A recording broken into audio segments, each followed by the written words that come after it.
You're listening to the Kingdom Narrative Podcast, where we talk about influencing culture, and our purpose is to engage with conversations that you just typically won't have in your average church setting.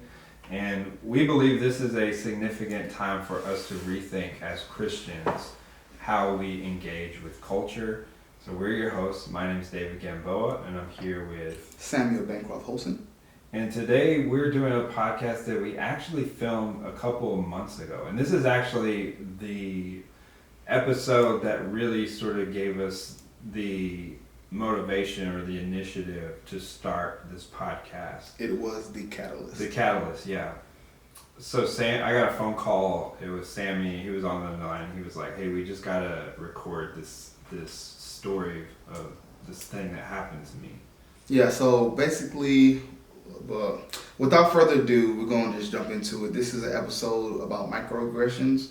This microaggression could be called racism, but we don't know what that answer is yet. So let's go ahead and dive in and see what we think. So hey everyone, I'm David Gamboa. I'm here with my brother, my friend, Sam.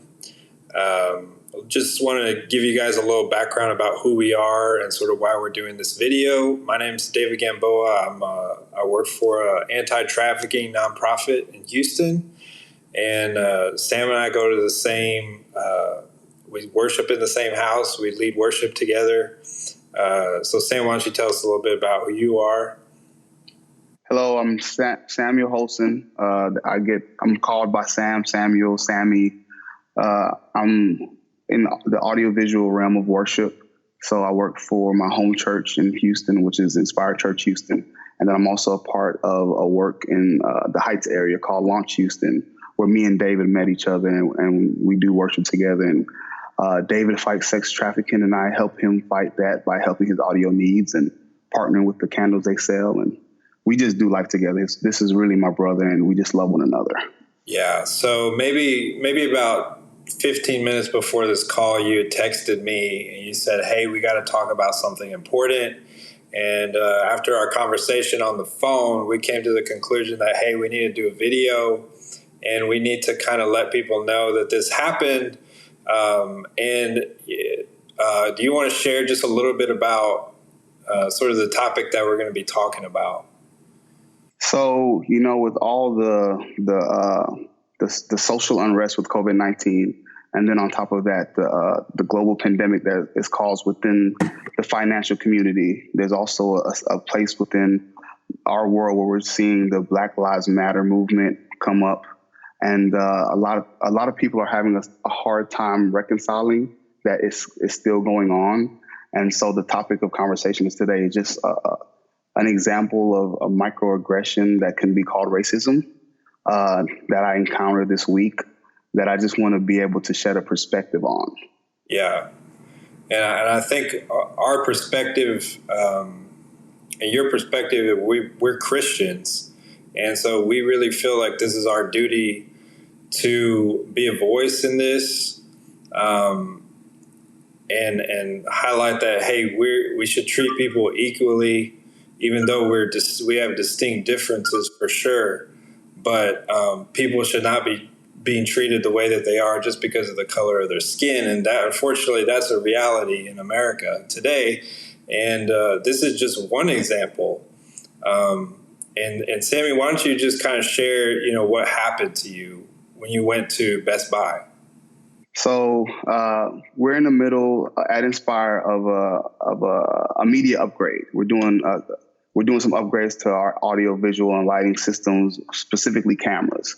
So because, all churches right now are streaming, we're in a position where we're making some adjustments to those processes. And I needed to go to Best Buy to purchase some screens and a couple cables for the church. So in doing that, I also purchased something for me, which was an Apple Watch band, because the one that I had was getting too tight, because I've lost some weight over the last few months. So I wanted just to purchase something that I can use to get my watch looking right. It's a leather Nomad watch band, and I put it in the front seat of my car because I put all the gear I bought for Inspire in the back seat because it was two separate transactions. And then I went to Inspire, which is about 8 miles away from our local Best Buy. got done with my part of the install. I had a 4:00 appointment in the Heights area. So Inspire is in the Channelview area, North Shore area, and the Heights is maybe about 22 miles away where I live. And in Houston, my friends make fun of me about Texas math. That can be, 20 minutes going one way and an hour going the next. Yeah. So on the way to the house, because I had a counseling session at 4:00 at launch, which is about 5 miles from my home, I went to check out the box. Like, let me see this watch. I'm so excited about getting it. After my exchange, I'll go ahead and get it on the watch, but I just want to check it out now. So I went to open the box and it was empty. So when I saw that it was empty, I was like, okay, let me call customer service because I want to see what the best practices are. Because I do have a retail management background. Before I did any ministry, I worked for Foot Locker in Houston, greater Houston area, from 16 to 26. So I spoke to a gentleman, his name was Tim. It was about a 15-minute call. I let him know what was going on. What are the requirements you have of me to be able to get my product? Because I want to get what I paid for. He assured me, hey, you can go to any Best Buy in the greater Houston area and they should be able to take care of you because this is a common issue, A, B, C, D, E, F, G. So I said, are you sure? I don't want to have any kind of thought that I'm trying to run the gambit or run the game because I know how this could look.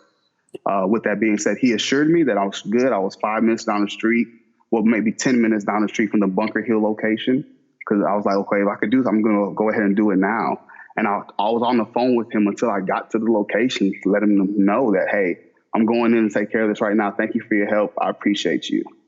On arriving to the store, got in line, spoke to the associate, let him know what was going on. He said, hey, the manager's going to have to deal with this because usually we make the person go back to the store that they purchased it at.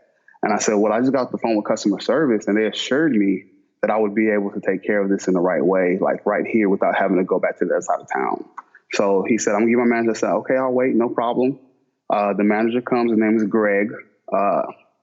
And he just had I'm not speaking about who he is or what he thought in the moment, because that's not our position as Christians to assume, but I am going to speak to the demeanor he had. So he came in, he kind of did his little glove thing, had his mask on, and he was like, hey, what's going on here? I said, sir, I purchased this on the other side of town, east side. I spoke to customer service. They said I could come in here and get an exchange. He said, well, I'm sorry, I can't do anything for you. You're going to have to go back to the east side. And I was like, I'm not going to go back to the east side. It's 2:30. I have an appointment, at 4:00. That's going to be an hour round trip to get something that I already paid for. Yeah. So he said, well, I can't help you. So I said, well, if you can't help me, can you give me your district manager's or your supervisor's information, your store number, and also your name? So he says 1-800 Best Buy. And I said, I was taken aback, like, okay, can you write that down, please? Because I was like, if it's 1-800 Best Buy, from my retail experience, we have a hot list that gives us all the information for the store. So that way, if we have to escalate the situation past the leadership on the floor, we can have someone speak to the standard, operating procedures. With that being said, I took the number and I called the same customer service hotline I spoke to before, because I wanted to say, hey, I'm getting different language on the phone customer service than what's going on in the store. And so we kind of went through, I think it was almost a 30-minute call, 40-minute call, where I was on hold for most of it, where I was being told that, it's up to the manager's discretion. If the manager doesn't want to do it, he doesn't have to do it. Wow. And I said, well, that doesn't make any sense from the point of I spoke to customer service before I came, so I wouldn't have this issue. Yeah. And that was the first frustration. I think I did everything correct to make sure I wasn't appeared to be someone who was trying to steal anything, to make sure I wasn't the person that was trying to get over on the system. Yeah. And then the conversation moved to, well, what we can do is we can have you call us back at another line so that you can speak to someone over me. And I'm like, well, isn't there a way that you can escalate this claim to where they could get back to me about this? Get back to me about it, yeah. And say, here's my information. You have my email. You have my profile. The way I got my receipt was through email. So you can contact me. You have automated practices. And then I could give you my availability so that you could call me within that time. But then what also happened in that conversation was that I was told that Greg had the district manager's information and should have given it to me when I asked for it the first time. Yeah. So I was asked, well, why didn't he give you the district manager's information? Why are you calling me for it? And I'm saying, well, this is what he gave me. I'm just following what I was told by your on the floor leadership that differed from the phone call experience that I had. And so in that, another piece of frustration came, and I was told, well, why didn't you just go back to the store you purchased it from? Why didn't you call them first instead of going to a different store? And that's when I kind of got irate, to be honest with you, because I was like, so in this position where I purchased something from your store, it's my job then to be loss preventions to make sure the product is in the box, and then go and contact the store to let them know that something's stolen. And I said, how is that the customer experience you want from a multi-billion-dollar corporation that deals in everyday microtransactions? This is a $70, $79.99, I think, expense. That it's not like I'm trying to bring back a stereo system or a TV. It's been literally 3 to 4 hours since I had the purchase. And I had, plausible deniability that I did not know it was. If I would have known it was in there when I got in the car, I would have, let me go back. Let me go get it, because this isn't right. But I didn't. And I made sure I let them know that this was not what I'm trying to do. Yeah. The day went by. I didn't get a resolution to it. The good thing about how the Lord works is that I saw it as some kind of picture of what he was even working within us. As a church, we've been sometimes a representative of a good thing, but inside the box, there's nothing there. And I would say in this season of social unrest and all these things, all these conversations, these misgivings, the white blessing and white privilege, and this is not our issue to deal with as a church. And the Western church model, in my opinion, has been something that we've coddled the truth instead of disseminating it, very well, so we can have a foundation to where we can deal with these things at a level of spirituality, because we're not wrestling against flesh and blood, but it is spiritual wickedness and principalities that are trying to come and bring division into our atmospheres. Yeah. And that's the position. I thought it was racism in the moment, but without a conferring point to say I know it is, I would not be hearing this conversation. So let's get to that point. I had a friend who I let know the frustration that I had. And also, in that place of frustration, I wrote an email to, I think his name was Roy Tien, about the horrible experience that I had at his store. But I was so emotional that I didn't even have the context to proofread it and really make it, tactful. So it was humiliating. I did not do a good job of representing the whole situation because I was so frustrated in the fact that I had to waste an hour and a half of my life dealing with something that could have been so easy. So I had a friend that said, "Hey, Sammy, what if I try to take it back? And give me the story, give me the receipt, give me the box, let me know what happened, and I'll just go to my local store and I'll try to take it back." So this was Tuesday the incident occurred. So Tuesday's a business day, Wednesday's a business day, Thursday's a business day. That's significant. Yeah. 3 days. What do you do? So you raise me up. Because I don't want to. I'm not upset at the gentleman who, Greg, that did his job to the best of his ability in that place where I think it wasn't the best of his ability. But at the end of the day, it is what it is. Yeah. But I want to highlight the fact that she is Caucasian. And she did go to a location that was even maybe 15 or 20 miles away from the location that I went to. And not only did she get the product given to her, she got an apology on my behalf for indiscretion that wasn't done towards her.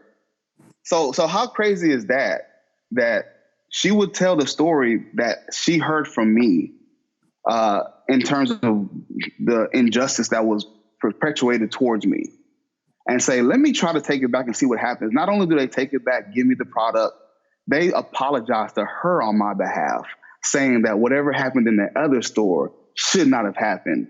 But the posture we had was, no matter what the Lord is doing in this thing, she said, I'm going to see a victory right now, for the battle belongs to our God. So that's our posture. But at the end of the day, now we're called to ask the questions, to our community. Like, is this a microaggression of racism or not?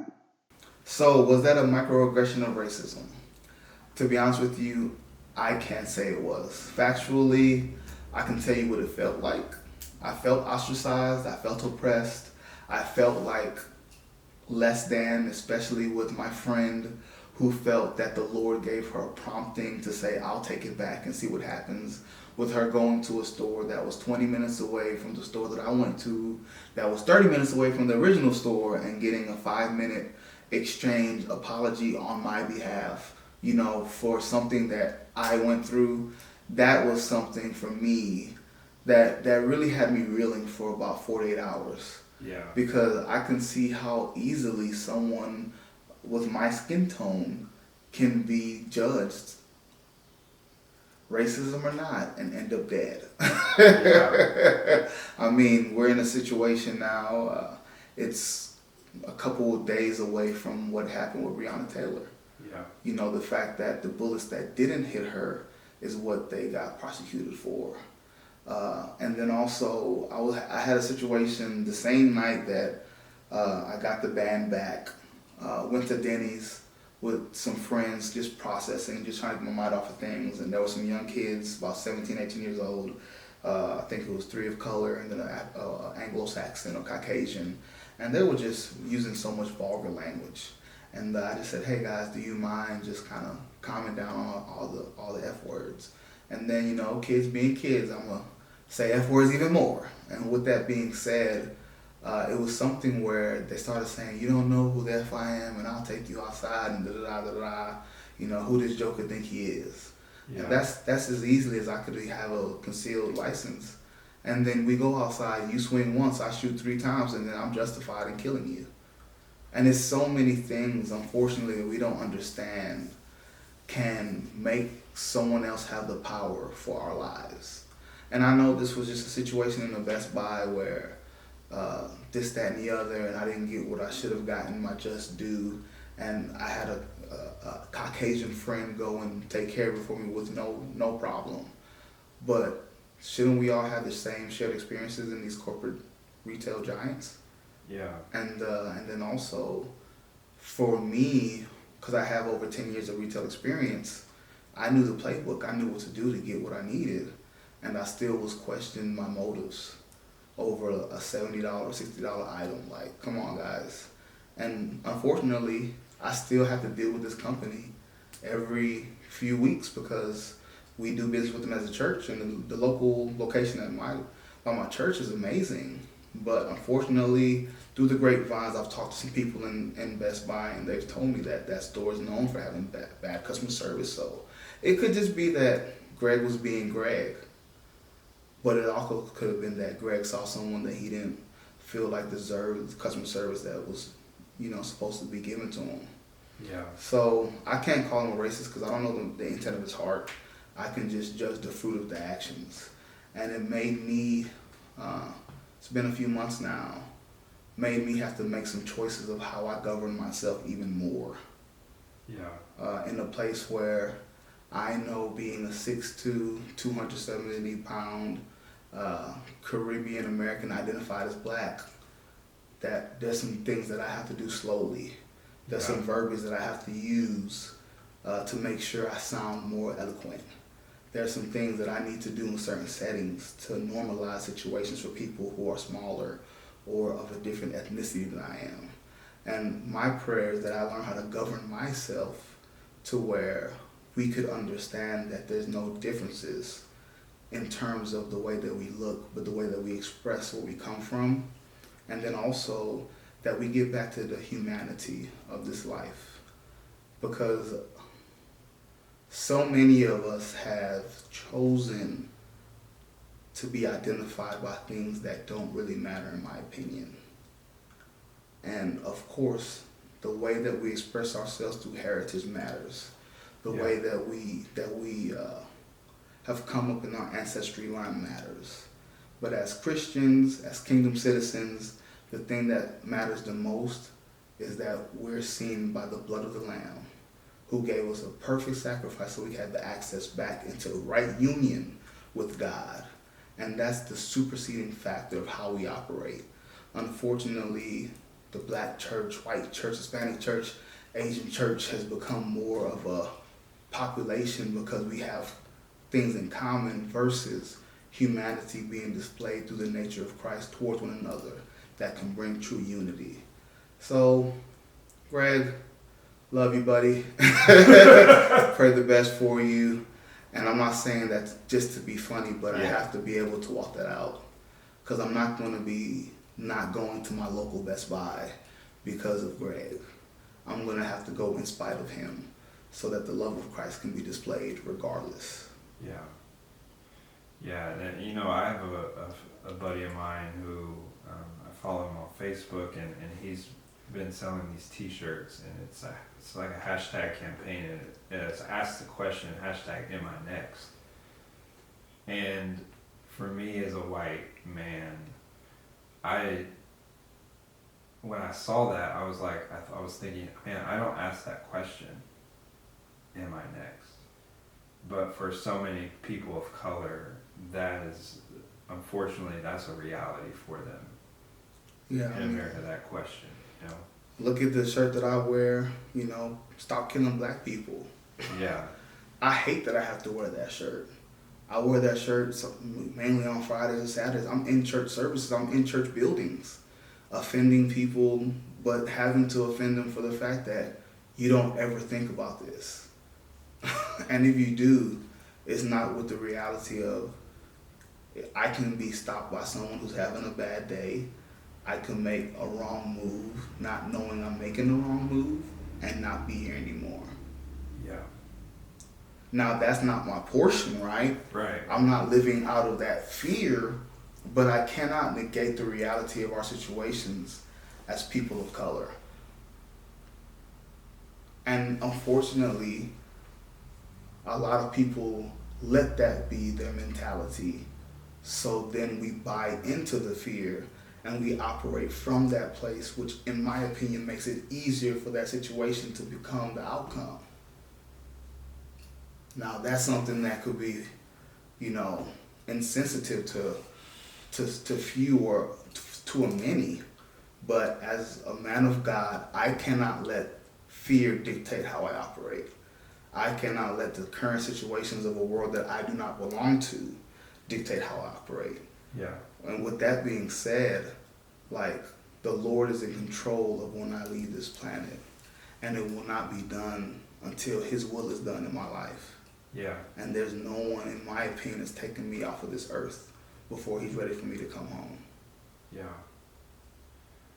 Man, this obviously, I mean, we can have so many conversations, and we need to, but we want to know, like, when you listen to this episode, what did you think? What would have been your reaction if you were in Sammy's shoes?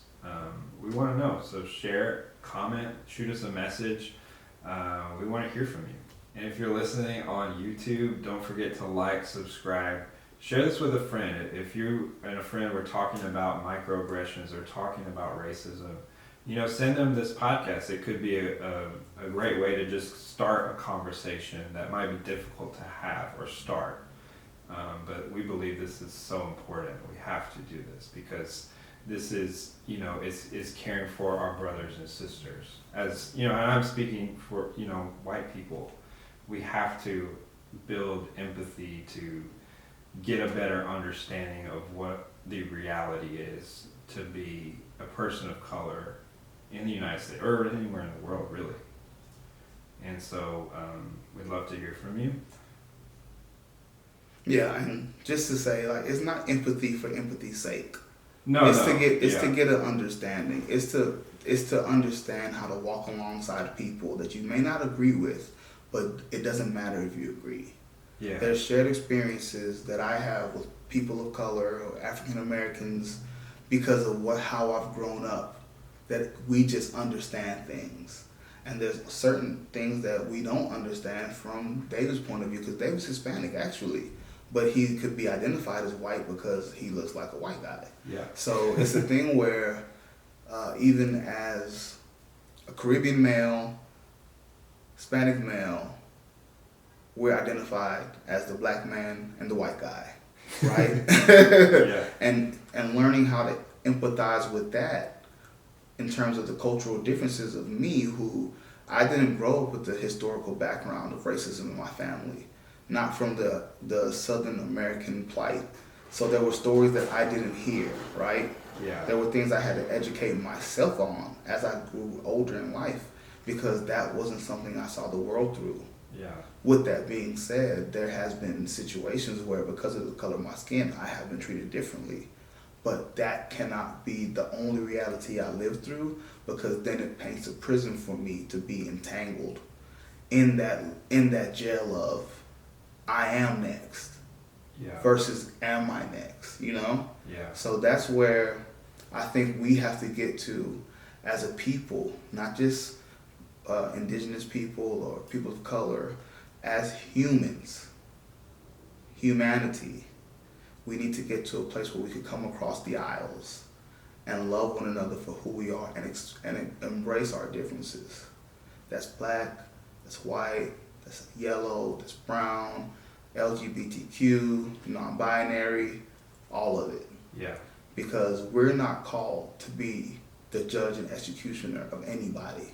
We're called to love ourselves and our neighbors as ourselves. Yeah. And That's if good. we did those things, a lot of the situations that we're in as a people would not be our portion, because we would be treating each other with the decency of humanity. Yeah. That's good. All right. Signing off. Let's go.